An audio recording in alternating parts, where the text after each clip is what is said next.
இவ்வளவு பேர் கிடைச்சது எப்படி இருக்கு யாமினி? தேங்க்ஸ் எல்லாருக்கும்.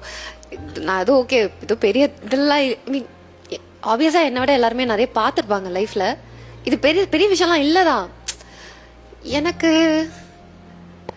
நான் யார்ட்டையும் பார்க்காத ஒரு விஷயம், மேபி என்னை யாரும் லவ் பண்ணதில்லை. அந்த பையன் தான் முதல் பையன். ஸோ எனக்கு அது ரொம்ப ஒரு க்ளோஸ் ஹார்ட். உங்களை யாரும் லவ் பண்ணதில்ல, முதல் முறையா அந்த பையன் தான் காதலிச்சான், இட்ஸ் ஃபைன். யாராவது ஒருத்தர் அனாமதேயமா சம்பந்தமே இல்லாத ஒருத்தர் நீ என் மகளை என் வீட்டுக்கு வான்னு எதிர்க்க உங்கள்கிட்ட சொல்லியிருக்காங்களா? என்னைக்காவது ஒரு சந்தர்ப்பத்தில் நினைச்சிருக்கீங்களா இந்த மாதிரி ஒரு நிகழ்ச்சியில வந்திருக்கக்கூடிய எல்லா பெண்களும் அவர்களின் சொந்த பிள்ளைகளை விட்டு விட்டு என்ன தேர்வு செஞ்சு நீ நல்லா இருக்கணும்னு பிளஸ் பண்ணுவாங்கன்னு நினைச்சிருக்கீங்களா? உலகத்துல கொண்டாட நிறைய இருக்கு. அன்பு என்பது பெரிய வெளி, அதை வெறும் காதல்ல சுருக்காதீங்க. ஓ, the world is yours.